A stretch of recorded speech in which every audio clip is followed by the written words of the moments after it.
Good afternoon, everybody. My name is Matt. This is the Essential Credentials, and Mike Cramer is back joining us for part 2 of our interview with him. We're really excited to have him here because guess what? We can see him. There he is. How you doing, Mike? I'm doing well. Awesome. And I'd like to point out, we can see some Pacific cards behind you. I don't think we'd have it any other way. That's awesome. And then, of course, joining us is Jeremy. How's it going? How's it going? Great. And my buddy Tyler is also here. How you doing, dude? Howdy. Yep. And Tyler was going to host this interview, but he decided to back out at the last minute. Then Jeremy said no as well. So I guess I'll just do this myself. Yeah, try it out. Yeah. Well, Mike, really excited to have you back. How did you feel about the interview, we'll call it, that we did with you on last month? How do you feel like that went overall, besides the tech issues? I thought it was fun and rekindled my interest in cards and got me back into it. And I enjoyed it. You know, the technical things we got through, but we got them figured out now. Yeah, we do. Definitely. And, you know, going through that interview, I've watched it back and there were just so many facts that you dropped on us. And I wish you could have seen our reactions. I'll have to send you the link to that so you can see that. But we were nerding out times 10. I mean, because, you know, I think Pacific as a brand, I think we'll all agree, doesn't get the love that it deserves. And I'm only saying that like in a sense of now, I feel like it's getting some more, and getting you on the show is generating more interest for the brand. And I want to continue to do that. And so, yeah, it was awesome to have you on and sharing some of those things. But now we can dig a little bit deeper and see you tell those stories, you know. But sure. I think everybody's curious because part 1 kind of got messed up a little bit. You know, let's hear the story again of how it all started, you know, from the ground up, because that part was a bit glitchy, and I know a lot of people are curious to hear that. So would you mind going through just kind of like a quick summary of how Pacific came to be? Started out as me being a collector back in the 60s, and in the 70s I lived in Phoenix, and I started to feel like I wanted to make baseball cards and do a promotion, minor league promotion at the Phoenix Giants. And I went and got a sponsor for the cards and did a giveaway night at the Phoenix Giants night. Where Circle K was a sponsor. And that got me really interested in making cards. And the next year, in 1976, I made the cards in color. And then in 77, I signed all the Pacific Coast League teams to make cards. And in 78, and then in 1980, I made a set called Cramer Sports Baseball Legends. They were sepia tone, and those got a lot of interest. And there wasn't a lot of cards being made back then, so I had become a card manufacturer back 1975-80, and then I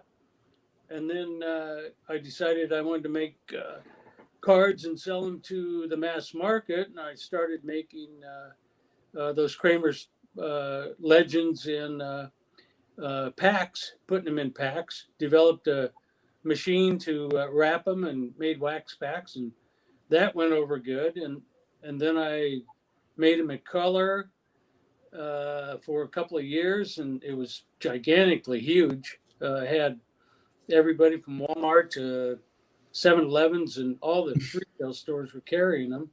And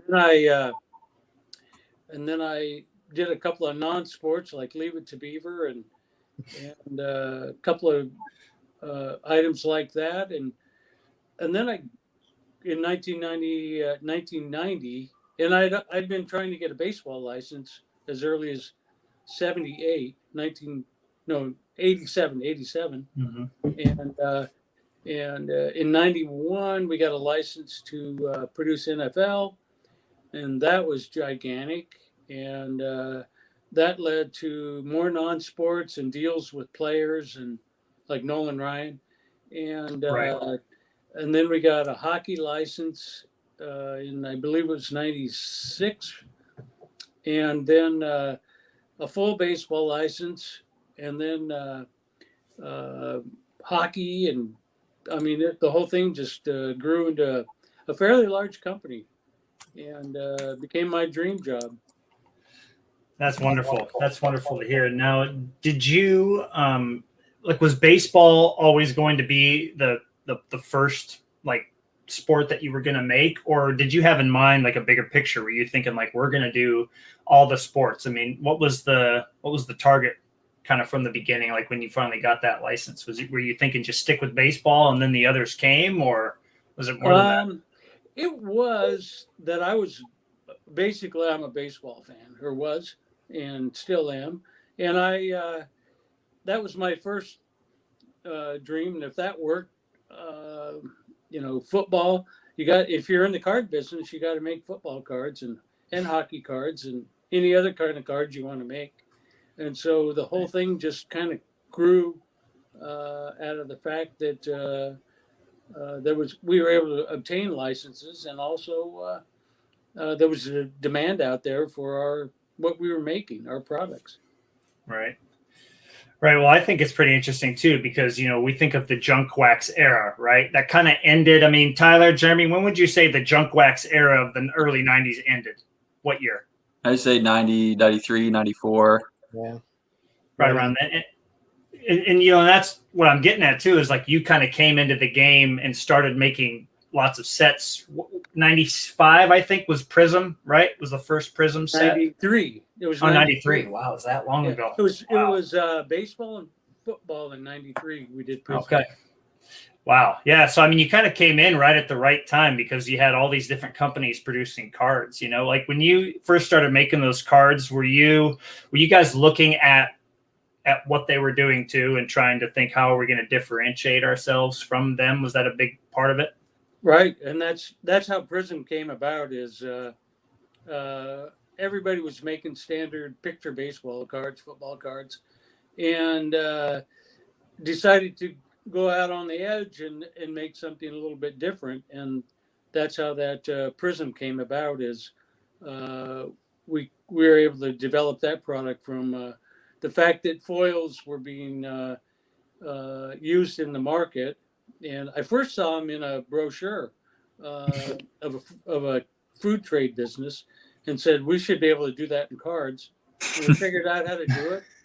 And 93 Prism, both baseball and football, basically put us back on the map. It was gigantic and sold out immediately. And that's awesome. That's what, in spite of what the hobby publications and all that said, the market wanted that, because our stuff sold out and we got almost no return back on that product at all. Yeah, I'm looking at a copy of one of mine right now, and it's just, if I saw this back in '93, Oh yeah, Mark McGuire, yes. Yeah, that's all the Spanish back. You're right. That was a hard set to make also, because of the outlining and the foil process. And if you missed, you'd end up with a little line around the guy. And we were able to perfect that really well. Now, I think in hearing that too, all three of us would love to hear again about how fast the company grew, right? Like, Jeremy and Tyler and I know we've all thought about just like what it would look like. You walk into the doors of Pacific in 97, 98, when things are really going crazy in the hobby. How quickly did the company grow, and how did you like sort that all out? Because I imagine it was really, really quick how that all happened, right? It happened really quick. And we went in 92, I believe. We were still using difold wrappers, which is the old wax pack.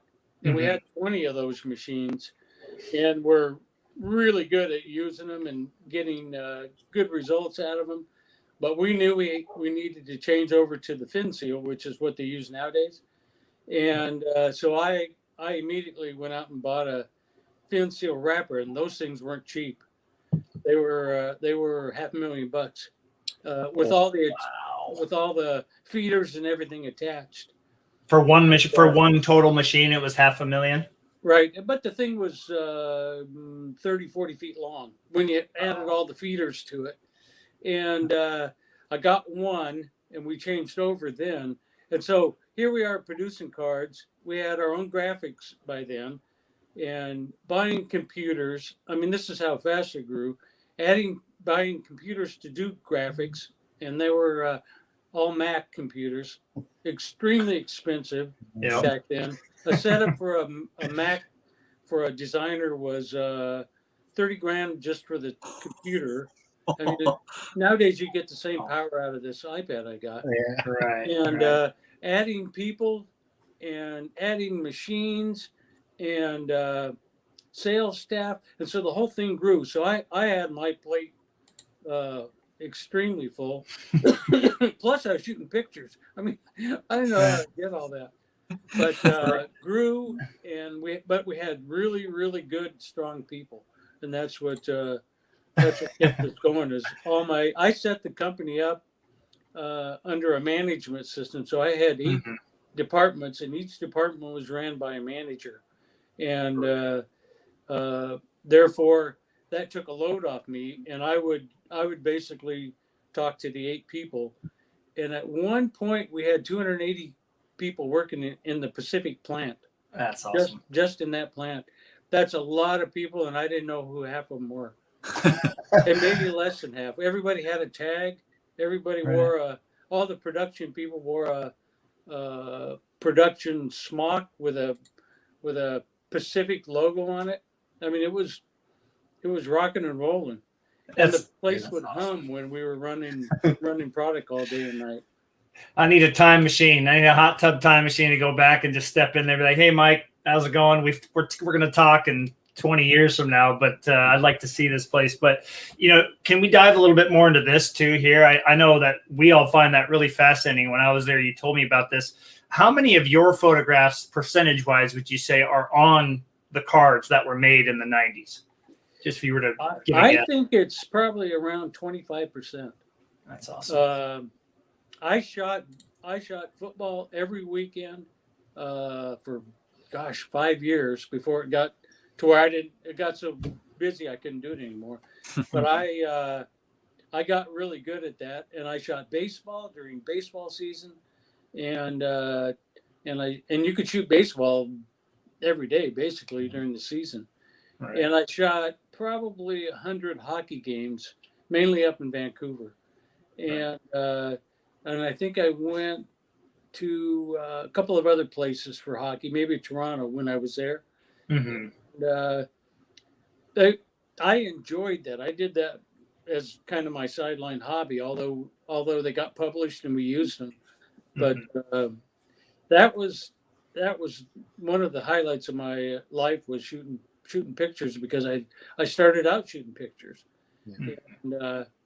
And so that was a lot of fun. And seeing them published, the first ones was really a thrill. And after a couple of years, it was like, we need more. I got to keep shooting. But we also had other great photographers too. Right. Oh, that's awesome. Jeremy and Tyler, can you guys see the questions in the chat too? You can see them rolling in, right? Yeah. I think this is to kind of springboard off that. You talked about how much of those machines were. I think we're all curious too. Like, let's pick a product from 97 or 98, for instance, Invincible, right? You talked about that was the first card that had the window, right? With the acetate window with the player's picture in it. Is there a ballpark figure you can give us, though, like on that set or a different one? What would it cost at the end of the day to produce an entire set, get it all packaged, send it out the door, the whole thing? Boy, probably in the case of Invincible, which was a really expensive product to produce. Right. I would guess we were probably into those for $250,000 for one set. Well, for what you said was packaging and cases and all that. Yeah. And so at the end of the day, and that'd be hard costs, not overhead, just hard costs of printing and packaging. Oh. And so it that stuff was expensive, real expensive for that. Right. Well, as opposed to like base specific, right? Every year you did a Pacific or a Crown collection, you did like kind of a base set. Right. I imagine that was a bit cheaper, which is why you produced so many more cards, right? It was like a really big checklist as opposed to the Invincible, Right. which had 90 or 100 players or something like that. Exactly. Printing regular just cards with photographs on them was much cheaper than laminating and all that. And we ended up with those packaging machines. We ended up having 5 of those, and so we had them running all the time. I mean, there's a lot of work to do. If you're doing baseball, football, and hockey, you were busy. Plus McDonald's. Plus, I couldn't believe all the contract jobs that we did for other places like restaurants and Advil and all that. All that was thrown in the work. Also, we had a lot of work. Right. So those packing machines, was it just like going down a conveyor, and then were there just like different arms coming in from each side that were shooting in like if there was an insert, would it just kind of get thrown in there while it was going down the conveyor? Well, here's how it worked: is they were suckers, and there was a chute that the cards went into, and a sucker would rotate and pick a card off and drop it on the track, which had lugs on it, and carried it into the machine. Okay, so the inserts, based on the ratio, we had a mixing machine that mixed them all in the ratio that we wanted to put them in a pack, and that was mixed in a different room, and then all the inserts went into a different chute with a sucker on it that would pick it off and drop it into the packaging line. And in the case of like those Cramer Choice that were the styrene and all that were like 1 a case, on my sheets that told all about how these cards would be made, it would say those were hand inserted. That's so cool. Wow. So when in a case, so Shannon, who was our person, QC person in production, producing, would actually pull a pack out of some part of that case and slip one of those into the spot. That is Because so there was only cool. one. Yeah. Did she hand number them too, or was that someone else? She did. Her and she had three people that worked under her, and they did all of that. If the stuff was hand numbered, she was involved in that. That is cool. That is cool. That was definitely one of our more popular questions that went up on our list that we sent you, was that, because we all joke like, oh yeah, A-Rod sat there and hand numbered everyone after he signed it. And of course we knew that wasn't true. You know, the athletes don't have time to do that. Right. But no, we were lucky they had time to sign the autographs. Yeah. Right. Well, and you mentioned too, when I had the chance to talk to you before the first interview, that many of the athletes were actually pretty good about signing and sending cards back to you, right? I mean, how did that process work? Did you guys like package them up and then like send them to Alex directly, or did you send them to the team, or how did that end up working? Well, what we did in the case of autographs is we worked mainly with the agent, and so it was a player's agent. And they would direct us where to send the autographs, depending on where Alex was going to be. He did sign some for us, I think. Yeah. And he would tell us where to send them, and the agent would generally meet up with them and get them to sign them, and then send them back to us. And we had a couple that never showed up or came in late, but and we weren't able to include them in the production, but for the most part, it was pretty smooth. And the agents really liked taking care of us because number one, we paid them a lot of money, and they liked the thrill of signing the cards and getting them back. Most of the guys were real young, and so it was kind of fun for them to be doing that. Right. I know we're all curious about this one here too. Is when you had different athletes signing for you, did you have to pay, like, let's say, I know in Pacific, Magler Ordonez signed a little bit for you, right? Did all the athletes get paid like a straight amount, or did Alex Rodriguez, being that he was, like a superstar on the Mariners, one of the most well-known players, as opposed to an up-and-comer like Ordonez, were they paid differently based upon their status? They were paid differently, but there was probably 4 or 5 agents that we worked with, and they would give us a package deal and say, if you need 20 autographs, we can get you 20. And a lot of the cards that we had autographed or sets, that were autographed, all came in some cases from the same agent. In other words, it was his players. And so I noticed Alex Rodriguez was on those baseball leathers. Mm-hmm. Okay. And so in that, the agent would say, you have $50,000 to spend. So I'll get you some A-Rods. I'll get you some Barry Bonds. I'll get you some Randy Johnsons. And then I'll get you these other guys. And that's how it worked. And for that, I can give you this. And in some cases, we didn't know how much A-Rod cost, but he probably got a bigger chunk than the other guy. Because it was kind of a package deal for him to provide us all those autographs. And in some cases we needed, 1,000 or 20,000 autographs or 10,000, whatever it might be. All right. And then they were the ones that could fulfill that. Wow. That's really interesting to think, isn't it, guys, that they're kind of like divvied up, the money was all divvied up. And here's something that you're going to like, Mike. There you go. Can you see that okay? Yes, I can. All right, great. That's great. Thanks for joining, Jeff. I did work on machines. I knew how to do the machines. I didn't like that, but if they ran into a jam, I knew those packaging machines backwards and forwards, and I would go help if something broke down and they needed my help. Although my engineers were so good later on that I never had to do that the last 5 years or so.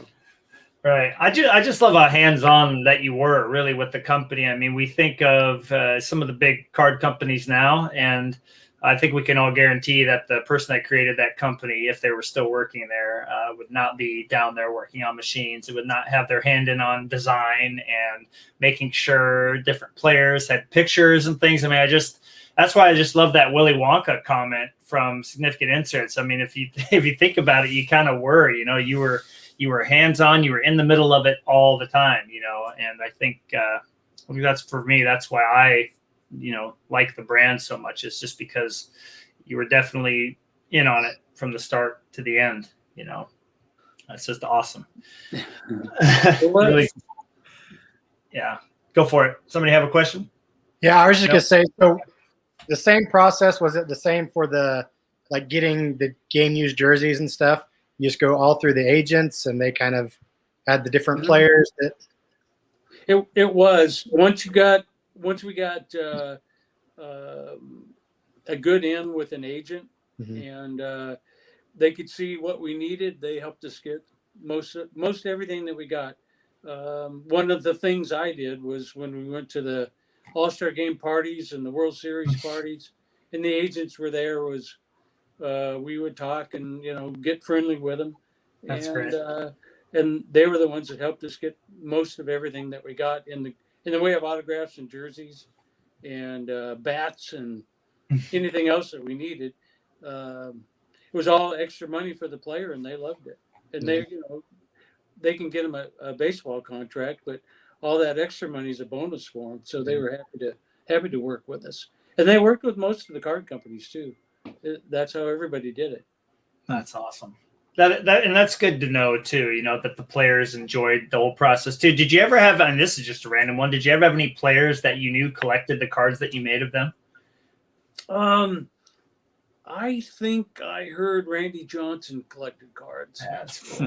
And there was a couple, because I would shoot baseball, I'd shoot spring training, and a lot of the players said, "You got to send me some cards," and I would make notes and I would send them. A few cards. Huh. And cool. I can't remember names right off the top of my head, but there were a lot of them that wanted to have some cards. That's cool. Really cool. I do have to share this. I thought this was great. Oh man, that's too funny. Yeah, no, that's great. That's great to hear. I mean, I think if all of us were blessed enough to be playing, and we would definitely be happy to sign autographs and do that kind of thing. But to know that some of the popular players, the guys that everybody knew, were still happy to be involved in that process, I think that's, I don't know, just adds a little extra pizzazz to their cards from the 90s. As opposed to the players having their own cards, this is a question that came up. A few people were wondering this. And you got an former employee here. Did any of them ask for, or were they provided like their own personal sets, or did it kind of come down to just like, oh yeah, this guy signed, but they came in late here, you all can have some type deal? Is that how that worked? I don't know that too many of the employees got any cards at all. One of our photographers did, a guy named Jack Wallen, and he was a big collector, and he got some sets. And as far as any of the other ones, not really. We had a pretty much hands-off policy that you couldn't leave the building with a card. Right. That's all there was to it. And if they got something, it was noted that they did get it. And I know Jack got some, and I'm sure we had samples for other people. Some of the graphic design guys got samples of ones they helped design, and so some of them went that way. Well, and there were these too, right? There were these salesman samples that were produced. Let's see if I can get my camera to focus in on this thing. So we talked about this too, and it's got the star punch right there by his helmet. You can see. Yeah, exactly. And so I do have some of those in my cool. In my sets, and I have yet to figure out why we punched them. Other than they might have been a mail-in offer premium, and we punched them because they were used. Although I don't know, or they were sales samples that got punched. But I do have some in my collection too. That's great. And you mentioned too that there's a possibility that they were given to your salesman to go out to these card shops and different places to promote the product coming out. And I think you mentioned in our first interview that you would have punched them so they couldn't be, sold as an authentic card or something like that, right? Right. And that's exactly right. Someday I'm going to get a hold of Shannon Johnson, and she will know that answer, because that's one of the things I'm still interested in, is the exact reason. I know those are probably right, but I would be curious to see what she would say about that. She'd be fun to have on here with you at some point, just to hear her tell some stories that would bring back memories for you. If she remembers what we did, because she's heavy involved in everything. And kind of on that, I think the three of us have wondered this. Tyler and Jeremy and I might be looking up our players, and we'll see all these like test proof cards, right? Or just like these jumbo proofs or like oversized, or they have like the printing paper on it. And I think I brought this up when I chatted with you earlier, but it is a good question. Do you know why there's so many of those potentially out there from cards that were they like thrown away and an employee was like, hey, I'll take those? And no, there were some sheets that were, and you got to remember that on a sheet was probably 100 cards. And so if you had 5 sheets, a guy would have 500 cards, and that's probably why there's a bunch of them out there. And I believe when we were getting rid of cards or selling the cards that were left in the building, they went to a repackager, Steve Yuskevich, and he probably cut them up that way. And it's not a lot, but of sheets. But when you cut the cards down, this could be 500 cards altogether, and that's a lot But in a sense, it was just a handful of sheets that were left over. Right. Yeah, there's a guy on eBay. His name is Lexmo. Am I correct with that, guys? That has all those proofs all the time. Lexmo something on eBay. I would be curious to message him, Mike, just to see where he got them, because I think you mentioned too when you guys, we don't have to talk about this too much, but when you guys decided that you were done making cards, you had like an auction or something where some of those things were just kind of like sold off and given. No cards were sold at that auction. Okay, interesting. No cards. Okay. People at that auction, I remember saying, "Where's all the cards?" there were no cards sold at that auction. It was equipment that wasn't shipped to Texas, and it was office furniture. Our slides were sold, but they were not the ones that we published. Just all the extra slides. I have seen those. I have seen those for sale before, and I was like, let me find one that's the same on a picture that I have on my card, and I could never find one that matched up, and that's why. They're all in my collection. I saved every one of them. That's so cool. And binders, and you saw them. They're binders full of them. But no cards were sold at our auction. And so that's something that I saw out there too, that we bought them at their auction. They did not. They were sold, but they were sold all to one place. Okay. And that was at Rebagger. In other words, they would buy up everybody's cards and put them in 30 cards in a blister pack and sell them through Target. It was that type of place. Okay. And they got those sheets because I didn't want to throw them away. I wanted them to survive out there, or at least I couldn't throw cards away. I just couldn't. And so that's why they got them, and they probably cut them up and used them that way. And there were a few proofs in there, and there wasn't that many sheets altogether of everything because you couldn't store that much stuff. Right. And so there were, in a sense, a handful of sheets. But if you cut the cards off of them, you got a lot of cards. Gotcha. Well, I've always been curious about that, because when you see those proofs out there over and over again, I don't know how many times I've done it, but Tyler, Jeremy, have you guys seen those and just passed them up like, I don't know if these are legit or not, I don't think I've seen any of McGuire. Really? So I think if I did see one, I might have to snag it. I'd seen him a few times and almost pulled the trigger on buying a bunch of them. But had we talked to you before, I probably would have. Yeah. They're not listed anymore. Well, I think they're good.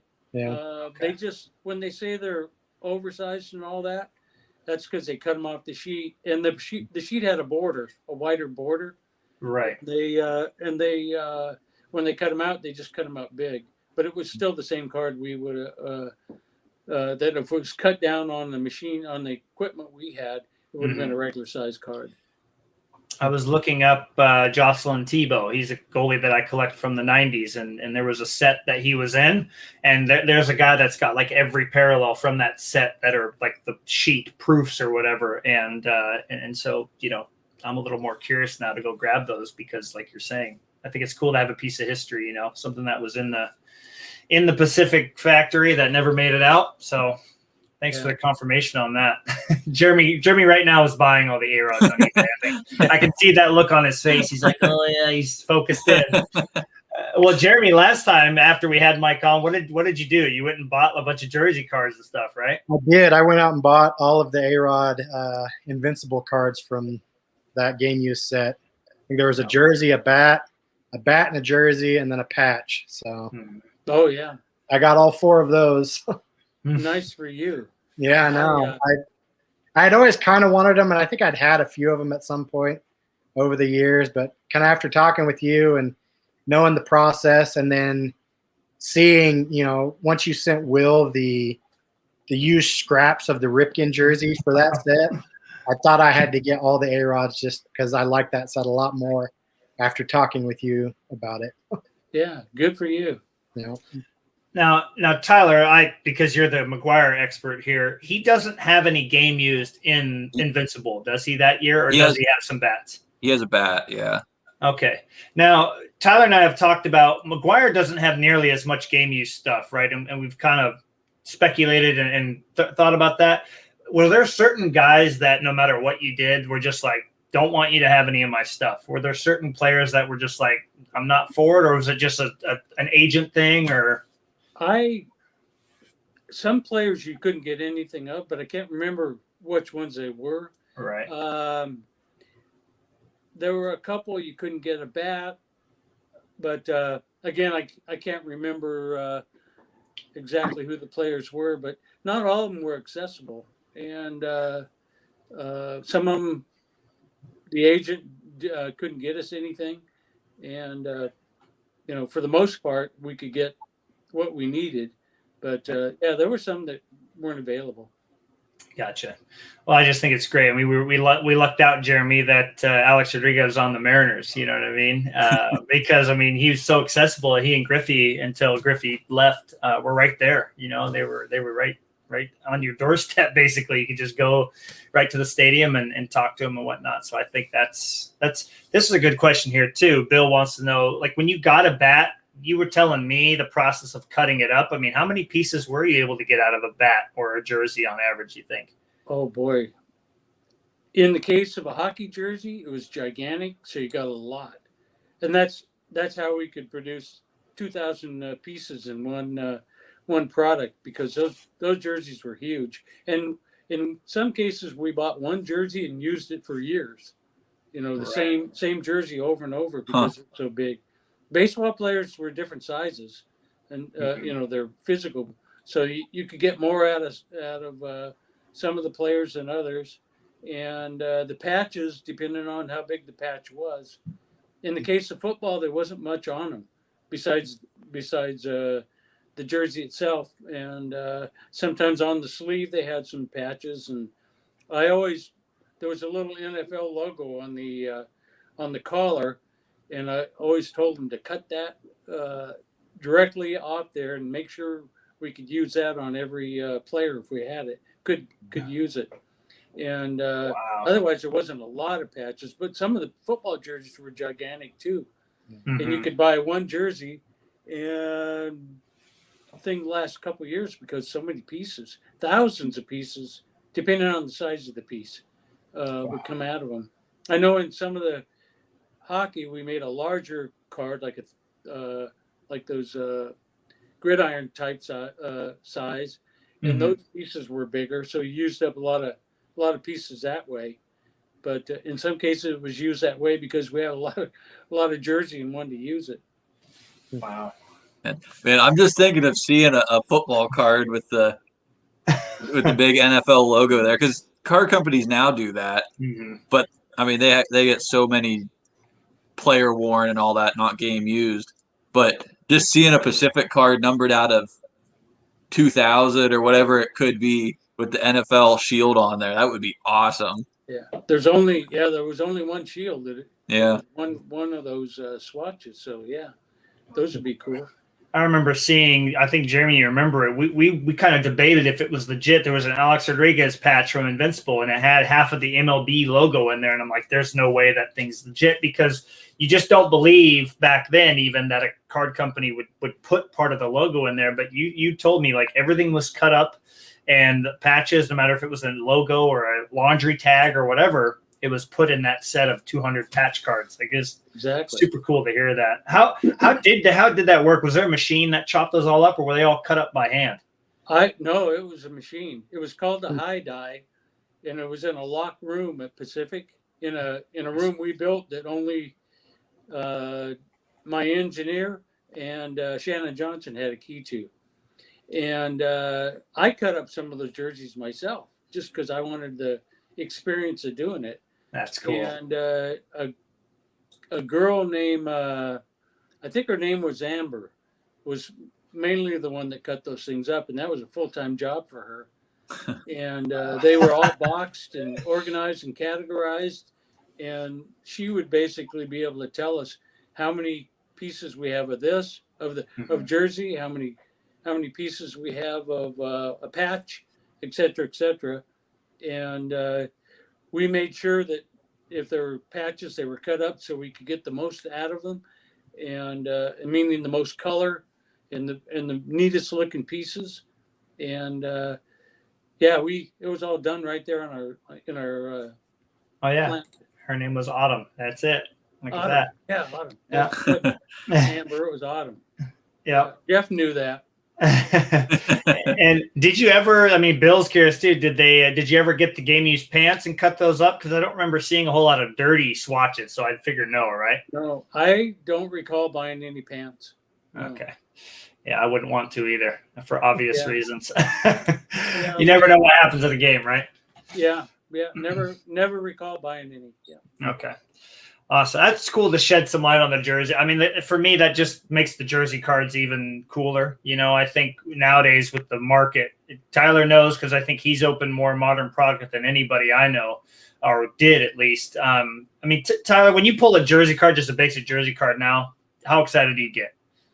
I'm usually pretty disappointed. Right. But back then, and I don't know if you listed the odds back in like for Invincible. Were the odds listed? Do you guys remember on Invincible for the jersey? I think they were randomly inserted. It said, right? I would have to look in my books, Right? because it will tell for sure. And I did go through those 3 times through every book, just reminiscing. And I did see some were odds and some Okay. were. Some were just randomly inserted. Okay. But yeah, I did see. I can get you the information. It's all there. That's I don't so have cool. any. I don't have any guessing anymore. As long as I can go to the books and look. Right. I think that would be just a fun episode to like literally pick like 20 cards that we were going to specifically talk about, and you could say, "Yep, here's how many there are." I know that we have that information for a few that we're going to talk about, but You should come and get a copy of all of it. You'd have. oh my gosh, This is the actual delivery print to the printer of what we were going to make. Everything spelled out exactly. The work order. right? So, Oh man, it's all laid out, and I got it all.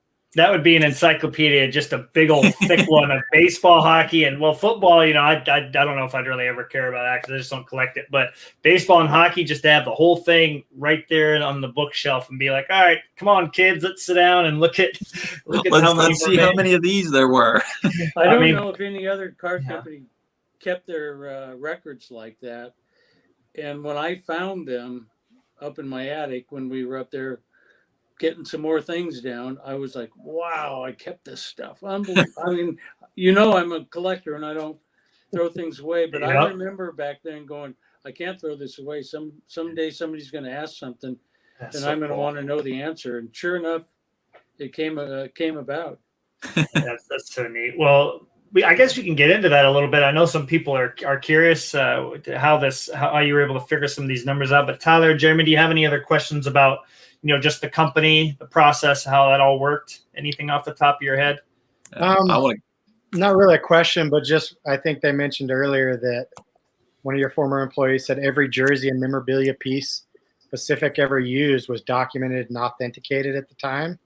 Mm-hmm. And they said that's the only company that was doing that at the time. And that's pretty awesome. And then just your foresight or your collector mentality, just to not throw out things that most people would look at and sell sheets, work orders. I mean, I have work orders at work all the time. If it's more than a month old, I'm throwing it out. So I mean, granted, it's not a baseball card company or something like that, but just the foresight to kind of keep that stuff and collect it and be able to pull back years later and go through and look at it and get excited all over again. Yeah, awesome. It was all documented. Yeah, and mainly for customer service. So customer service would be able to say, "Here's what we did," and I'm real happy we kept all that. I don't know if any other card company has those type of records, but I'm sure glad that I have it. And looking just at some of the screenshots that Matt had sent, they're very meticulous. It's pretty awesome to see. Yeah. Oh, you got to see that. Yeah. He sent a couple screenshots that you had sent him. I had to. I was just like nerding out. Every product, early on, we didn't do that. It was about 95 we started. No, maybe 95. Well, 95. And after that, and it got more meticulous as the years went, as we got better at documenting what we were doing.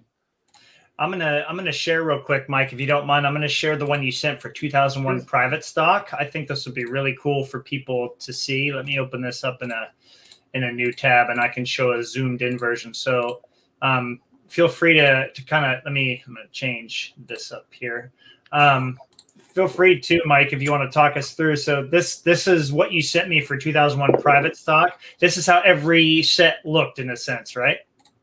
It is. That's the actual work order for printing. In other words, this is what we ordered for printing, Okay. and that's what we once they were printed, that's what we received.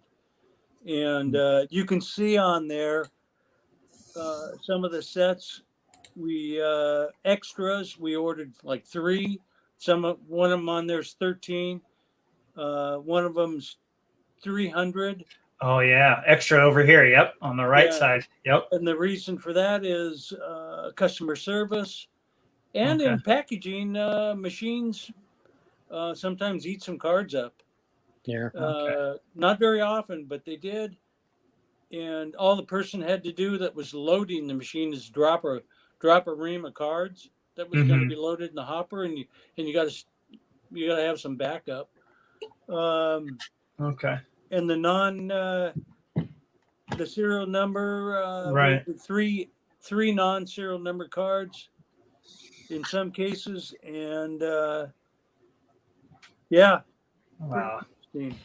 That's neat. No, I mean, I literally could, if we had a book of this, I know all of us, many of us collectors could just sit down and just enjoy looking through and seeing how many of every single card were made. And, we're looking through our collections and we're seeing, some of these cards and pulling them out. Like you and I spoke about this card right here, for instance, where you push your thumb on it and you can see how many home runs he hit, and then to know how many of these were actually made. And I mean, it's very, very fascinating to me to have, the information behind some of these cards that we've looked at.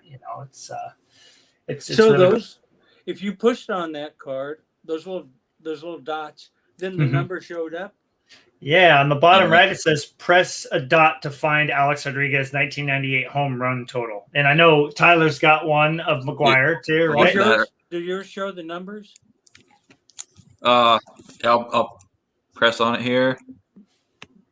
Oh, I see. So I have some that are black like that. I just wondered if they were, if you pressed on it does it still work?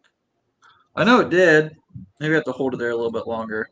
Well, it's interesting, Tyler. Yours is completely blacked out, whereas mine has all the numbers showing still, right? Like all the numbers are there now. Yeah. So I'm not quite sure if the foil or the film came off or what the deal is, but yeah, that's really interesting. Matt, my Alex Rodriguez has the numbers showing. Okay. But I have 2 more in my sample book, and they're black like Tyler's. So. But those really things strange. are fairly old, so maybe they wear out after a while. Right. That's cool though. Yeah, I'm not getting the numbers to show up. I know when I first got it, I pressed it and the numbers were showing up, but now they're not. Interesting. This is a quick one before we move on to cards that are in our hands. Those ones that were printed, Mike, I know you have a whole set of everything that was most of everything that was all the unnumbered proofs and all that. But if you printed, like 3 extras and didn't need to send any of them out, what would happen to those? Of the serial numbers?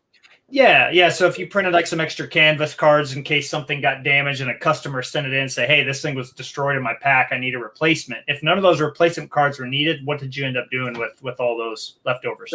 I usually in my Pacific collection, my sets, most of mine are unnumbered. Most of my serial number cards don't have a serial number. So that's where one of the sets went there. Okay. And then the other ones in some cases got some of the cards used and some not. And whatever was left, if we had a few, probably got sold in that group that went to our rebag guy. So that's why some of that's out there. But it's not much that's out there because, as you saw, we didn't print that much of it. Right. And so some of them got out the door. I got one. A handful are out there. Wow. Cool. That's good to know, because often when you see that kind of stuff, you think, oh, like that company could have had 100 of those. So these aren't really like rare or anything, but to see the actual amount that was made and to think, well, this is one of the 3 extras and Mike's got one and I've got one. So there's only one other one out there. Like it pretty much narrows it down, and so I think this is good for collectors to hear if they see their player, like go scoop it up. because there's Exactly. likely not many of them out there for sure. Well, we're about 50 minutes in, and I think it would be cool. I know we've got some cards in front of us. You got some cards in front of us to just kind of do a little bit of show and tell in a sense. I'm really good at this being a teacher, Sure. so I think I can handle this segment. I've definitely done a lot of this, but what we like to do when we're on is typically we'll kind of go one at a time and show some cards. But I know I've got one here specifically that we all had this mystery that we unfolded with the red prism, right? And I'll just pull this up. So this is the 99 red prism. For anybody that hasn't followed this in the 90s group, these are pretty much impossible to find on the open market. And at first, Mike, you had told me there was probably, you surmised that there was maybe 10 to 15 of every player made, but then you found the actual print numbers on these. And where were the reds distributed again? I believe those were in the Walmart and Sam's Clubs. Wow. And yours isn't punched. I have a handful of those, and all mine are punched with that star punch. And so I would like to have yours. I mean, I got really lucky. I had a friend, his name's Bo, and he was able to put the whole run together. And these are more coveted than any other card from this set. I mean, when these pop up, unfortunately for Tyler, I think if he'd have known how extra rare these were, he could have scooped up the one. But he and I were talking like, why did this thing sell for so much? Why did it just fly off the eBay shelf so quickly? But you know, especially going to Walmart and Sam's Club, you had talked to us about that. Probably means that most of them were bought by kids and they opened them up and were played with and chucked and got destroyed, right? Exactly. Yes. That's something else. And then I think if I remember off the top of my head, guys, how many did we say were made of every player? We did the math. Oh, right? Man. Anybody remember? 115 or something like that. That was it. The math came out to 115 after we looked, because you told me how many were made total, and then we divided it by how many players were in the set. But to think that there's 115 of these that were distributed in those Walmart and Sam's Club packs, and you see one a year of every player if you're lucky, just goes to show there's probably not even half of that floating around out there. It's pretty crazy. But I think a lot of that product that went into those retail stores went in the toy box, and then basically got thrown out with the bathwater. Yeah, all gone. Yeah, it makes sense. I mean, you hear stories all the time. I have some buddies around here that their parents say, "Yeah, we threw out all these cards once they went to college or whatever. They just were cleaning up and out go the cards. No idea what was in there."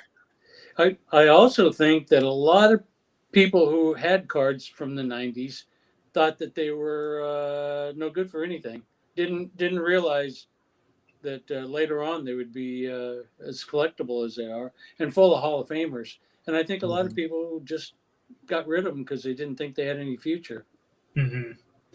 Wow. I mean, and we've talked about this as a group of collectors. There's a lot of these retail only releases that I think need to carry more popularity just because of how rare they are. You know, they're not rare because there was only 10 made, but they're rare because of families and kids and things just get destroying them, and you're never going to see them. You know, like you have some inserts you made. I think Maximum Impact. I wish I had that one out. Do you guys know what insert I'm talking about? It was a 7-Eleven release in a set. Yeah, I know what you're talking about. And I remember seeing that card thinking like, you know, like this is the strangest thing. Like this looks like a comic book style card, like with the background. But then I'm like, I've seen maybe 2 on the open market of A-Rod, and I thought this is cool. There's got to be something more behind it. And you know, in the future, that will have to be one that we find out how many you made, because I think it was 2 out of 25 packs in retail only. And so, you know, that's pretty cool for sure. Tyler, do you have a card that you got a burning desire to know more about? I guess I kind of know because it was on that one sale sheet, but I wouldn't mind hearing you talk about it, Mike. The 2000 Prism Dial stats. Oh yeah. That is, I need to break it out of this case so I can play with it. But it's such a cool and unique thing. Yeah. I bought there was let me go grab it real quick. You guys ask a question. I got to go grab something else. We give him a hard time, Mike. He doesn't like breaking cards out of slabs, even though that thing's a 7. I tell him all the time, like, when I come to visit you this summer, you're going to be asleep and you're going to hear, and I'm going to be prying that thing open.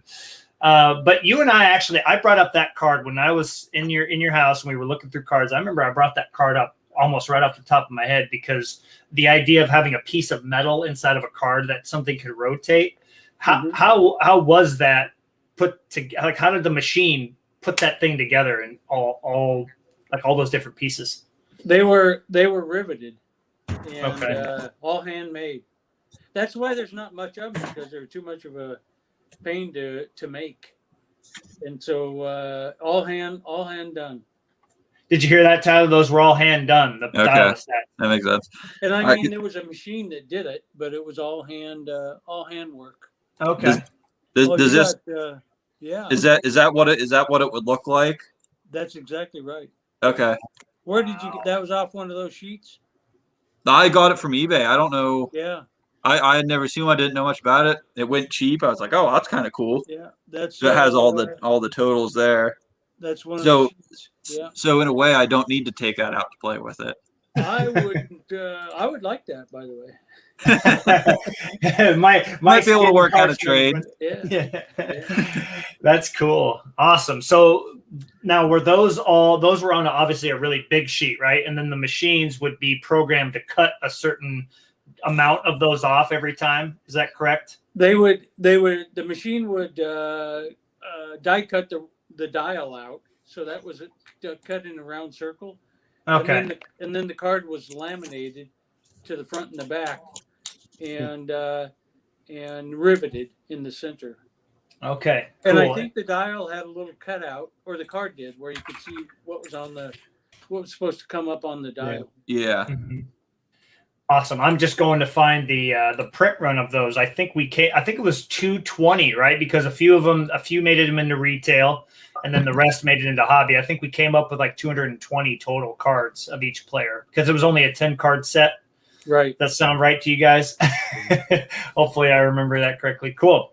That's great. I'm glad you brought that one up, Tyler. That's I have a funny. Oh, go ahead, Tyler. Yeah, I forgot that I had it because I brought out the regular one.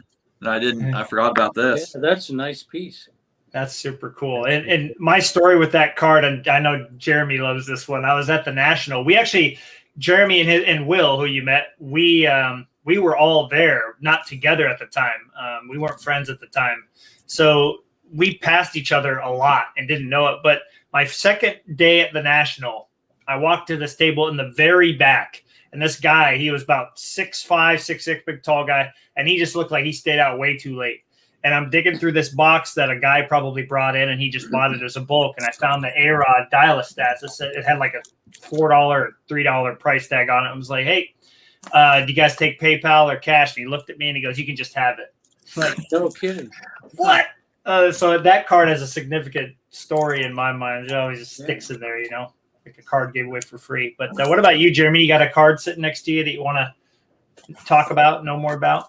I mean, we kind of already talked about it. Just I know we talked about it the first time about the 98 Invincible Cramer set. Mm-hmm. I know a lot of people for the longest time were always kind of wondering if it was like a stealth insert. And so for anyone that hasn't seen them, I mean, these are what they look like. They had a bunch of different variations. There's green, dark blue, light blue, red, gold. But those, for the longest time, I know people had questions about whether they really were a stealth insert in Invincible or if it was in the normal Pacific set like most of the other Cramers. But I think you answered it kind of a lot last time. But I think it'd be great to hear you talk about it again. Just it was something you came up with and decided let's put them in there. That Cramer choice card? Yes. Yeah. That insert set wasn't like listed on the packs or anything, and no one really knew exactly where they came from. I think we probably just came up with that idea and snuck them in there. And the same thing with the different colors of foil, it became available, and I probably said, let's just make them all, use them all, and they ended up being. I think there's a couple of you don't have that are. Yeah, there are. There's, like I said, I've got green, gold, and red. There's a purple. There's a light blue, and then there's a dark blue. Right. Bouncing off that question, we've seen a couple recently of the dark blue that are stated like, there's 80 of them hand numbered, but we've also seen a couple on eBay and in various collections that are numbered to 40. Hand numbered, the marker looks the same on the back. It looks almost identical to all the other hand numbered ones. I'm just wondering if maybe someone that was filling them out one day, or if a replacement came back and they just forgot it was numbered to 80 and just numbered it to 40. No, we wouldn't have done that. Yeah. She was too good. Somebody might have numbered them. That's kind of what I had always thought too, but it looks, the numbering on backs looks like the identical marker for everything else I've seen, which is it. Having found all the records, and those records are real and true. And I know for a fact if we had to make a replacement, it was done the exact same way, because it was all done in the same time frame. Yeah. And Shannon wouldn't have ever done anything different. So I don't know about those cards. Good to know. They might have just hand numbered some stuff for you. Now that I have these records, I can tell you that's probably not something we did. Good to know. Awesome. It's so cool to get the information from the person who would have their hand in on it. I can't get over that. All right. I'm in the chat. I'm kind of following on. First of all, I do want to share this. This is my buddy Name. He really wanted to show some love to you. Big hockey collector. He collects indigenous hockey players, and he's got just an amazing collection. And so big fan of Pacific there. This is something I've wondered about, and we didn't get to it in the first interview. I know you guys are seeing the chat here from Bill. And I have to know something. A lot of companies with their pack odds, Mike, they would do it evenly, right? Like if there was a 24-pack box, they would do 1 out of 48 packs for an insert, or 1 out of 24 packs. Pacific, on the other hand, you guys did some really different things with your insertion ratios. You would do like 2 out of 25 packs, or 1 out of 37 packs if it was a 36-pack box, right? What was the ideology behind that? Like, was that a specific thing you did on purpose, or was it just to try something different, or how did that come to be? Really curious about that. It was done on purpose, and it was the ratio that we decided would be fun to put in that product. Okay. And we could do it because we packed everything in house, and we could do whatever we wanted with the packaging, with the mix and all that. And other companies were stuck in a regimented pack where they couldn't change anything outside of what the machines would do themselves. And that's why theirs was more uniform, so to speak, because they ordered everything out, and everything was packed out by some contractor. And that's what the contractor's machine could do. So they were stuck with those ratios. And in our case, we could change them any way we wanted because we did it all ourselves. I love that. That's awesome. I know that I kind of had thought about the fact that since you guys were doing it all yourselves, you could kind of just like, well, hey, Tyler, what do you think? We haven't done 1 out of 52 packs. Let's do it. Okay, sounds good, and but to have the ability to do that, right? To have the ability just to say, let's just try something different. And the best part is to know that some collectors are probably like, well, I don't like that. And you're like, well, too bad. Here's something different, We like doing different things. And I recall our engineer coming to me and saying, we have too many hand inserts in this product. We can't keep up. It's making everything slow. And, and he's on a deadline to get the thing done so we can get it out to the market. And in some cases, I said, well, let's get some more people because this is the way we're doing it. But they drive the packaging engineers crazy that we were putting so many pieces that had to be hand inserted. 1 or 2 is okay, but if you had 3 or 4, what a nightmare for the engineers trying to keep up.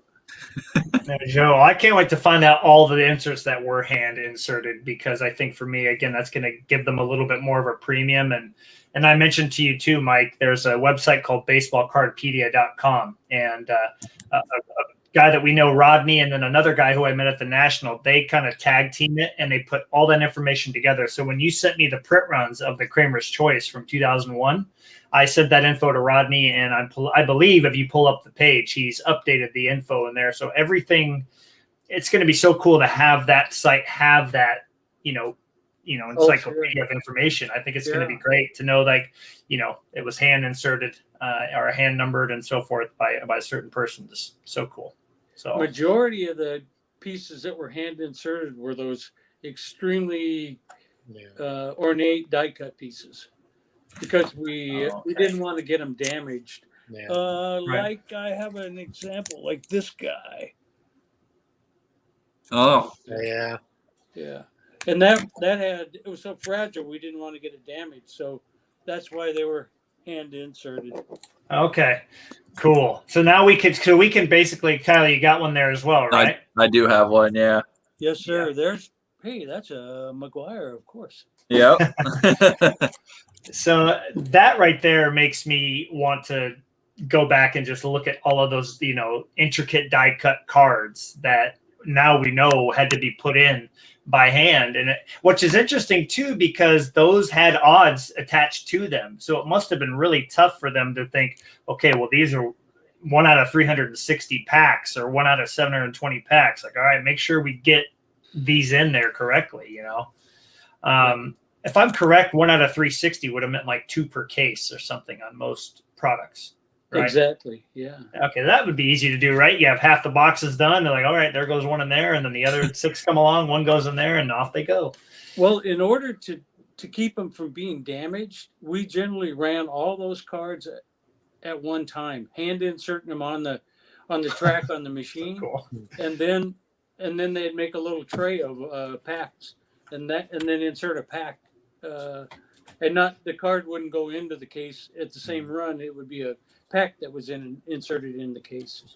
Okay. So you would have those packs would be set aside and labeled Exactly. like what was in there.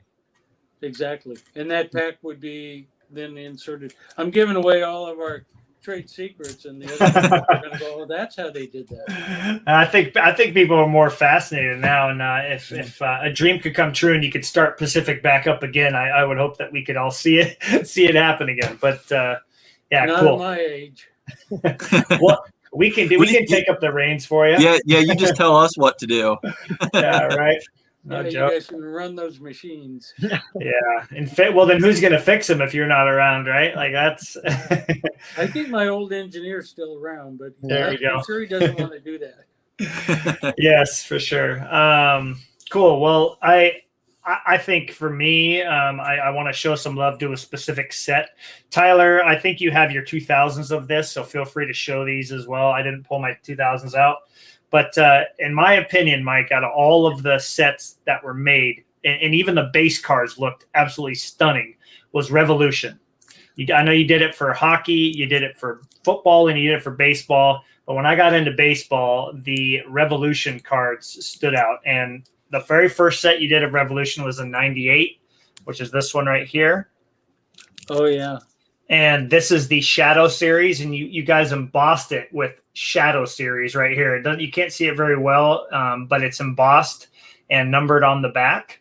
So this is '98, and this is the premiere date out of, let's see if it'll grab it or not. It's too beautiful of a card. I don't blame the camera. It's too blinding me. It. Yeah, but it just, even the base cards looked like this. And then these, I know I always look and see if somebody forgets, but on the back of this, Mike, on the back, it's numbered right here on the side. On the side here, I don't know if there it is. Exactly. Yeah. 43 out of 49. But the front, if you don't look hard enough for this, there's an embossed stamp right here in the middle. You will think this is just a base card. So for me, I feel like a lot of these did not make it out into the world because they thought it was just another base card, and off it went. Was that on purpose though? Did you sometimes say like, "Hey, let's just make it a little sneaky for collectors and see if they can find it," or is it just? Hey, boy, that's exactly it too. Let's see if people actually collect these things, or if they're just awesome. Pushing paper around. Yeah. Oh, this is great. We got your grandson in here too. Well, he collects football cards. Nice. Well, he's got a great grandpa to keep him motivated to collect. I'll tell you that. Yeah, now you can both do that together. Yeah, there you go. I give him some stuff. I don't know what he does with it, but I give him some stuff. Ryder, please take care of your cards, please. And Tyler, do you have the 2000 there as well? I have the 2000 red, which is because of him being on the Cardinals. This is probably my favorite Pacific card. It is just beautiful, and then those are numbered out of 63. What's the grade on that? Just an 8. 8. I'm just fascinated by the grading part of it. Yeah, there's a pretty. I don't know how they get the condition of it, but there's a ding on that corner there. Scrapey there, yeah. Those foil cards, I assume, Mike, like the full foils, you knew those were going to be condition sensitive, right? When you were making those. We did, and the other day I was looking at some and going, at least they're cut properly, and a lot of my cards from the 60s had a ding in them, but the Topps cards, but they weren't even cut decent. Right. And so those become real rare to get a high grade of say a 1962 Topps, and these cards are in the same category. If you get a really high grade, you got a nice one. So it's part of the collecting. Oh, that's awesome. Yeah, I love the foil you decided to do every year with Revolution. I don't know if you remember sitting around the table and coming up with that set in '98, but I remember when I started collecting Tebow and I showed these guys. Remember those Revolution Tebow cards I shared? I mean, they were different, but the foil was just like it stood out so much. And I feel like you guys, when you sat around, you're like, we need to do a set that really like pops no matter what card you have. And that set from 98 to 2000 in baseball, I wish it would have kept going. Let me tell you. We used a double foil back on that, and it became so tricky to do all that, but we perfected it pretty well. Right. Well, you guys don't know what I went through back then to get these people to do stuff like that, and they go, we can't do that, and I'd say, let's do it. Let's do it. So there was a lot of fight back on these types of ideas, like for Revolution with the double foil. Did you just come up with that in your head, like, hey, we've got to do a set like this, or you all came up with it? But then when you took it down to your production people, they're like, we can't. How are we going to do this, Mike? Right. It was, and all the time we were experimenting with foils, not on cards, but just on pieces of paper, just trying things out. And so it was all developed over sometimes over days, sometimes over months. But I wanted to push the envelope further out, and we did. And I'm glad you guys like them. Oh yeah, I feel like their cards, that Revolution set, if you were to put 20 cards out on a table to a person who doesn't collect, just a random person, could be our moms, it could be, somebody that we work with, and say, I want you to tell me like 3 of your favorites. I would pretty much guarantee that most people would pick one of those cards. Those are some of my favorite. Yeah. Awesome. Yeah. I mean, unless you don't like shiny things, but who doesn't, right? I'm a shiny guy. I like shiny. Yeah. Tyler, did you have I know Revolution, I wanted to make sure we talked that you had the chance to share that's your favorite card. Did you have any other cards there that you wanted to talk about? I'm curious about the Omega EO portraits. You did them 98, 99, and 2000. This is 98. I don't know how well. EO portraits. Yeah. It's got can't really there. You can see it at the back. These are all like I don't know, laser cut or something. Yeah. Because you can. Yep, I see it. Yeah. Awesome. How was that done? That was They're a laser so cut. tiny. burned in there. And I looked at that set, my sample cards yesterday, and the production run, and explains all about how we're going to laser cut these cards. And they were tricky. If the laser got too hot, you smoked her. To burn those tiny little dots in it. And that's why we didn't make too many of them, because they were a real pain to do. So what did you like? Did you have to do one card and then let it cool down for a little bit? No, it wasn't quite like that, but every card had to be hand done, placed in a tray, put in the laser. Cool. Wow. And That's the cool. computer ran the laser, but all tricky stuff to do without burning your card up. Yeah. And there has been, and I mentioned this to you in a text, Mike, there's a 101 version of every EO portrait you did in 98, 99, and 2000. And it's just like laser cut into the card, 1 of 1. Or it's like either laser cut or hole punched or something. I'm kind of curious. It's laser cut. Most companies started to do 101s. I know Fleer was doing the masterpieces in Ultra and in Flare. Where did you kind of get the idea to say we should do a card that there's only one copy of? Did that come from you, or was that kind of a team decision? Yeah, kind of in one of those production meetings. I don't know if I came up with that myself, but we were doing 101s because collectors would be thrilled to death to get that card. Mm-hmm. I don't know in my books, production books, if I have one of those. I didn't see one, and so 101 cool. Probably were 101s on that one. Yeah, I've only ever seen one. Tyler and I's good friend. He has one, doesn't he? Another McGuire collector. When it came up for sale on eBay, I want to say maybe last year around this time, something like that. And it was just everybody was losing their minds seeing it on there. Some were like weren't sure how real it was because they don't. I mean, you never see them. Mm-hmm. Well, and the foil's not any different either, Mike. Like if you were to take Tyler's card, the 101 that I've seen is from the 98. The foil's the same. Like there was no differentiation except it just said 1 of 1 on it, and that's what I think makes it tricky is that there was no other differentiation from the 101. So, but again, like all right, good luck, guys.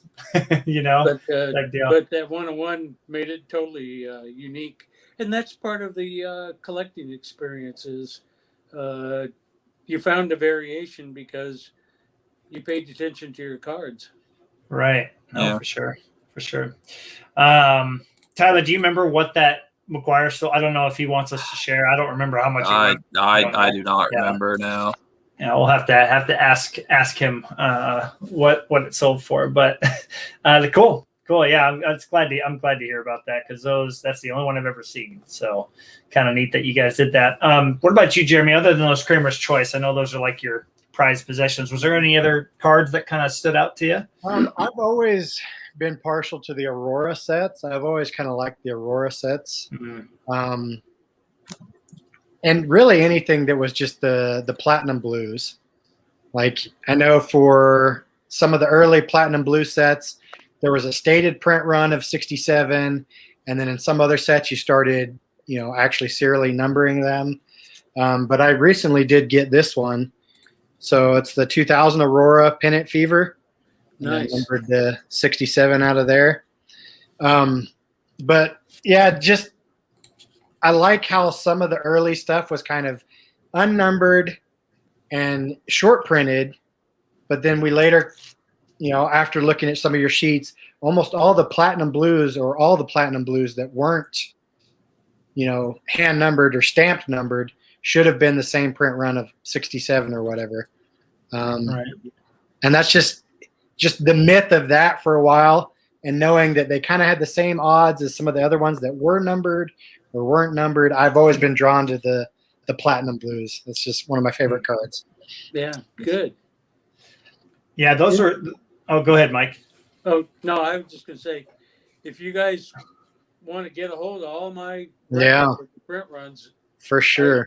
I'm happy I have them. Before I couldn't answer your questions. Really knowing I Right. have that, it's all there, and it's no secrets to any of it. It would be fun to find a way to, you know, get a like a hard copy made, like that we could you know, make copies of, but also a digitized copy too that could be looked at by anybody, you know, that wants to just kind of dig in and see, like dig into some of their favorite cards. I mean, Jeremy mentioned Aurora, and he and I and I think Tyler talked about this. This is one of those inserts that was like a case hit, and just to know how many of these were made is just going to add even more allure to it for me. Because honestly, I don't know about you, Jeremy, but I can't remember the last time I've seen one of these for sale on eBay ever. Last one is the one you sent me, and I picked it up. Right. I didn't really, I had never really known. I might have known the pack odds at some point, but I guess by today's standards, I didn't think of, you know, at the time that was one per case, which is, you know, pretty hard to pull. So I just never. It looked like a great card, but it just wasn't something that was ever on my mind. But then once you think of it being a one per case kind of card, it's something I absolutely had to pick up. And then knowing, you know, how many were produced, or, you know, with all your sell sheets and stuff, it's very cool to kind of have that knowledge. Yeah. That's super cool for sure. Mike, you said you got out a few other cards too that you wanted to talk about, right? Did you have a few set next to you that you haven't shown us yet? I got a handful of cards that I thought were really nice. I'll show. Would love to see them. Yeah. This one, I gotta get that there. Is one of my favorite because it just looks cool, and it sits in that window really nice, and he's got dirt all over his uniform, and it's just a baseball card. Yeah. And a cool looking card. And that's from 95, isn't it? 95 Gold Crown die cuts, or 97? I can't remember on those. I think it's I think you're right, 95. 95. Right. Because the A-Rod, I remember that card too, yeah. This one's one of my favorite because it's Nolan Ryan and autographed. That's so cool. And it's one of 1,000, but back then all that Nolan Ryan product got pushed around pretty good. I didn't realize there was autographs in that set. Yeah, he signed some for us. Nolan Ryan, Tony Gwynn, Wade Boggs, and there were a couple others. We're all under the same. Tom Seaver, all had the same agent, and who was a friend of mine. So that's why we did a lot of things with those people. Here's one that I'm a bit partial to because I know I took the photograph. And it's a marsupial, and I know I took both of the photographs. Wow. And I like those cards. And the little window, when you took out the card, the little window was black and white where it went. And to me, it was unique, different, and it was totally fun for us. Yeah, because when they got packed into packs, was it a random player that would have been on the back of the mini card would have been a random player? So then you had to find the other player. The other one to match it up if you cared to. That's cool. And I liked them, and we had so much fun making them. But again, the engineers hated it because the cards were too small for the suckers, and we had to change machines out and pain in the butt for them. But it was fun for us. This is one of my favorite hockey that we did. Oh, Dynagon. Cool. Yeah. And because it looked hockey with all those scratches in the ice. Yep. And I really enjoyed that one. My hockey buddies, we would love to dive deeper into the hockey side of things because I think it presents a whole new, unique opportunity with the photography and the design, with, you know, that being ice and a lot of blues and whites and all the colors of the jerseys. I feel like you really had the chance to really get crazy with some of those designs, at least from what I've seen. You know, I have another one, which is Crown Royale, and this card is a sample, and I don't believe any of these are in the market out there. It was a sample we did to see how we liked the headshot in the frame of the card, and I can't find any information on them on the internet. There were 6 Wow. guys. There's a Bagwell, and I very well may have all of them. There were That's awesome. maybe 20 of them that got produced. Well, because you did a hockey set that made it to production that had the headshots on there like that. I've seen a Jocelyn Tebow of that. So it's really interesting that the baseball, would that have been 01, did you say? That would have been the upcoming Crown Royale that year had you continued baseball, right? Yes. Okay. I think so. I don't think we produced that because I think we quit producing baseball cards. But we used it in hockey, so it was a little bit different. Yeah. Well, I'm glad that you still had the chance to use that design, but I think we're all licking our chops like, oh gosh, can you imagine our player? But Yeah. Alex would have been in the wrong uniform anyway. So I'm glad that you didn't make any Rangers Alex Rodriguez cards. I do appreciate that. Exactly. That's great. We've all seen these too, and I felt like I needed to mention these. We every now and then we come across these stamped and hand numbered cards that were given out at different events, Mike. And I think it was really, and you talked about how you guys were more present at a lot of these events than most other card companies. But this is an Alex Rodriguez card, for example, that is stamped the All-Star Game 99. It's the same base card, but then you put the stamp on there and then she hand numbered it down there at the bottom. Was that something that you guys wanted to do just to be more involved and continue to promote the products?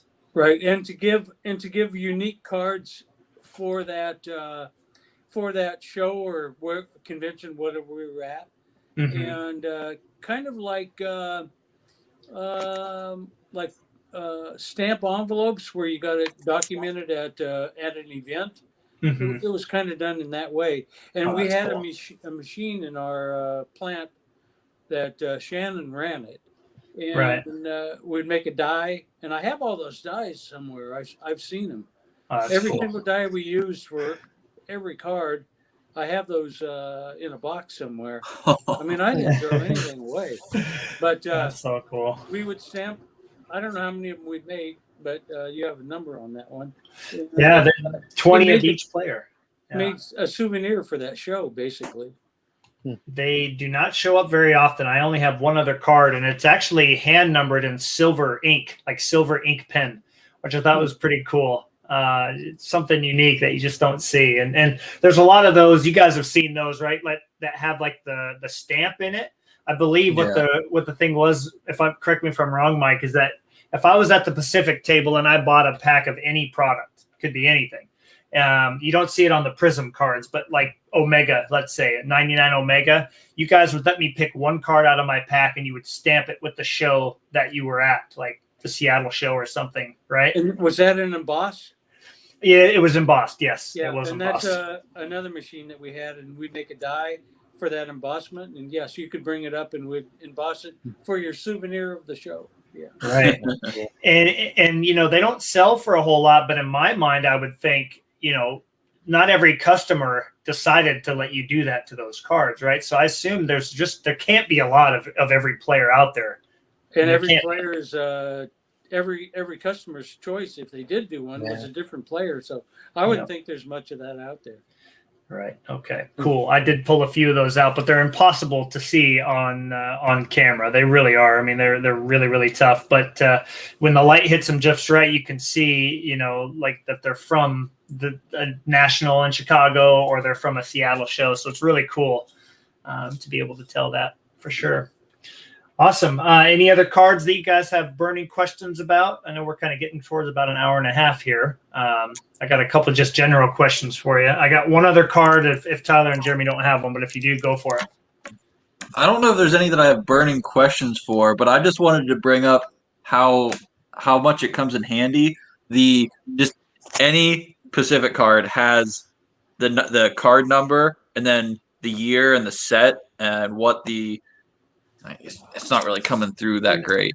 But I mean, you all know what I'm talking about. That circle. Yeah. Yeah, it has the year, the set, and then the insert or whatever it's called is in there. I I love that. It's so nice sorting through cards. Like, oh, what year is this again? And you look on the back real quick, and it tells you right away. Was that a decision you guys made too, Mike, so people could identify the cards a bit easier? Right. And in a lot of cases, I would look at the cards and go, it's so tiny you can't see it, and the numbers faded into the colors, and make it easier, a little bit easier for people to see it, and it kind of marked our cards really nice, so people could tell what they were. Yeah, no one else does that. Ever did that. It was a real good improvement for us, I thought. Yeah. Right. No, you started that in '98, I want to say, correct? I think it was '98 you started doing that. Probably so, because early on we weren't doing that.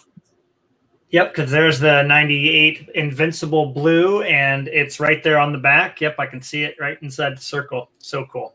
Yeah, good. Love it. Jeremy, anything else off the top of your head? I think we've pretty much talked about all my questions. Well, let's find out about.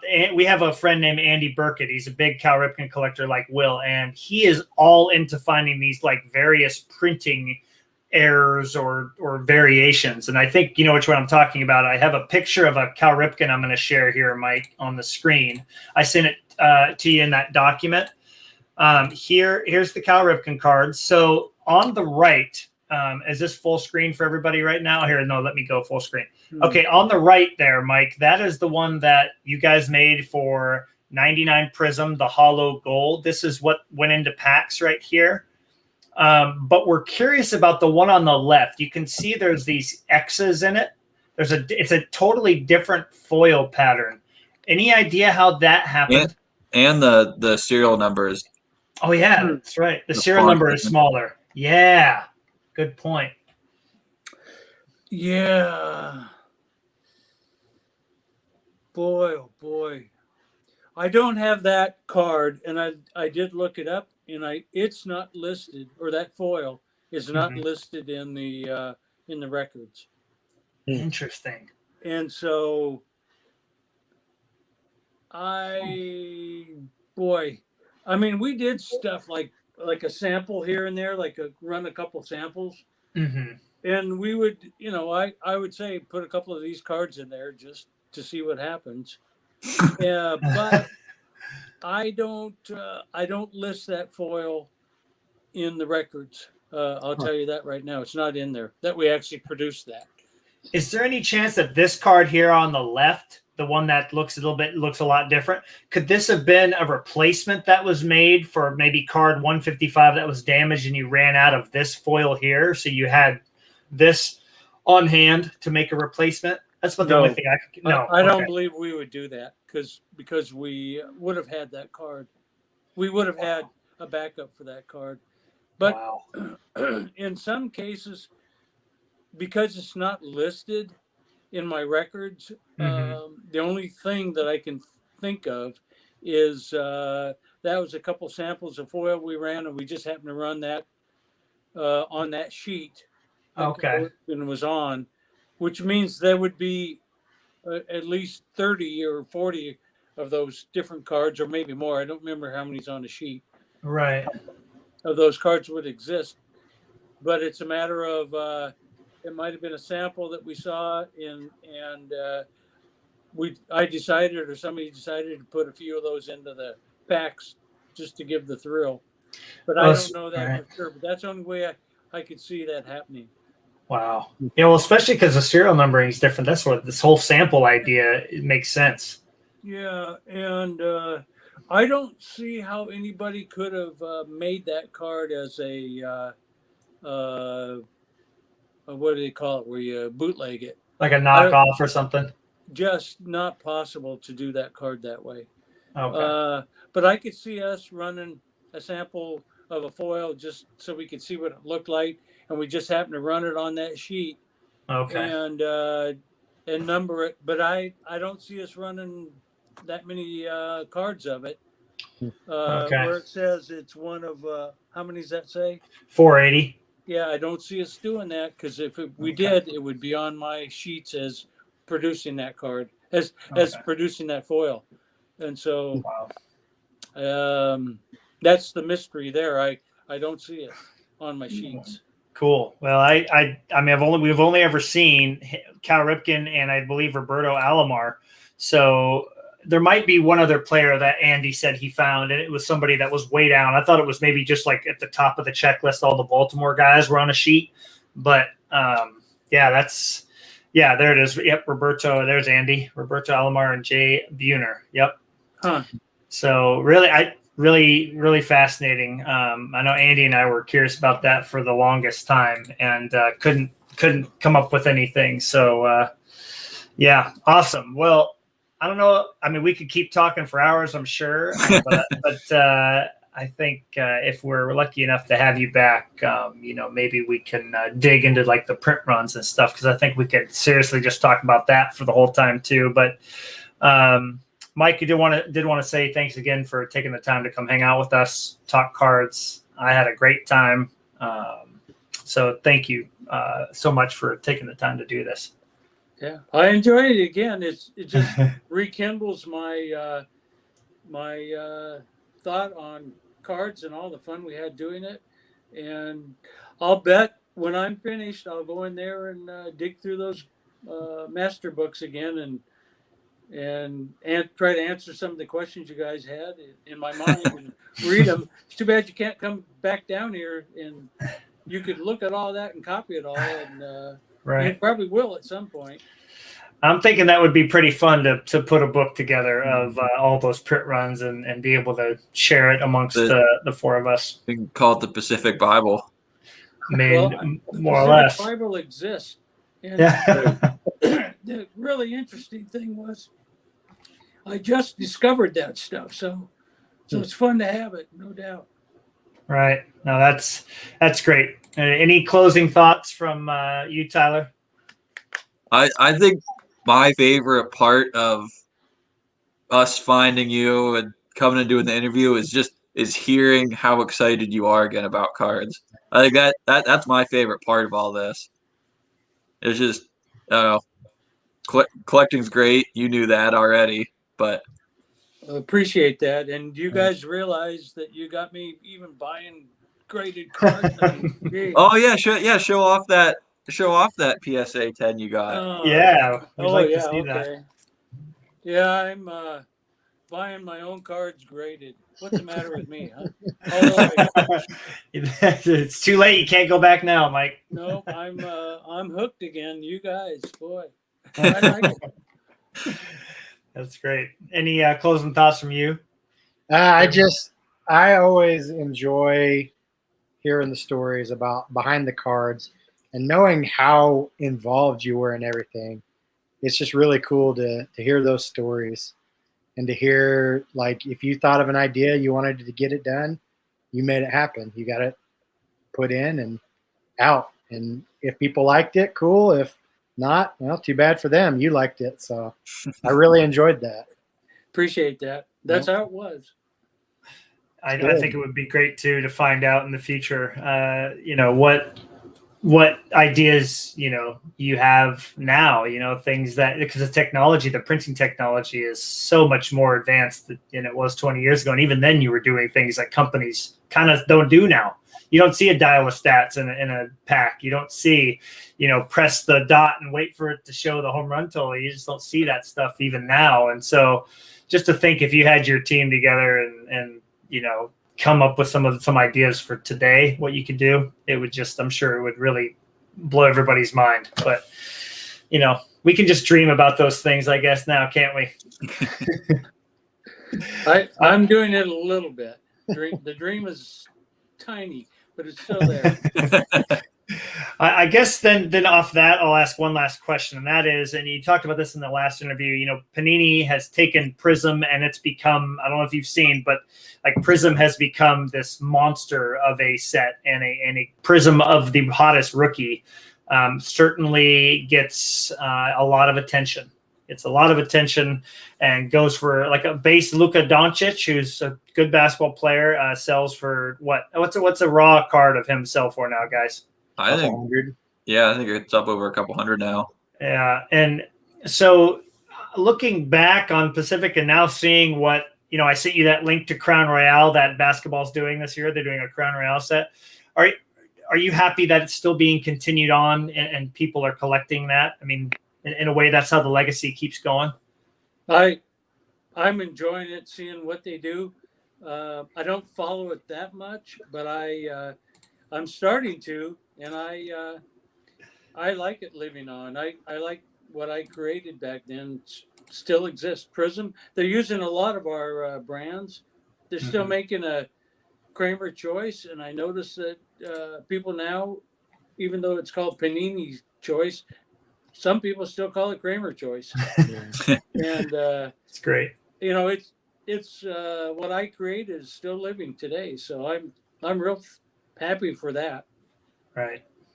No, that is really cool, and I hope even just a couple of those modern collectors get curious enough to come find out where all those ideas came from. You know, I think the general collector just doesn't have the time or the care to you know, find out about all the details behind cards that are more attached to the dollar value. You know, but I feel like collecting becomes much more when you decide to peel the layers back, you know, and find out more about them.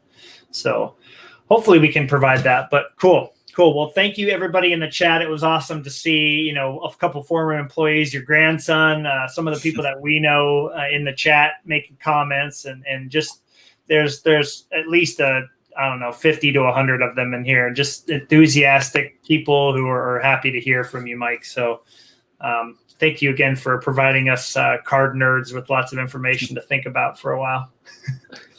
Well, I enjoyed it. Thank you, guys. Thanks, Tyler. Thanks, Jeremy. Yeah, thank you so much, Mike. Yeah. All right. you. Well, thank you again, Mike, and thank you everybody. And we'll talk again soon on the next episode. Take care.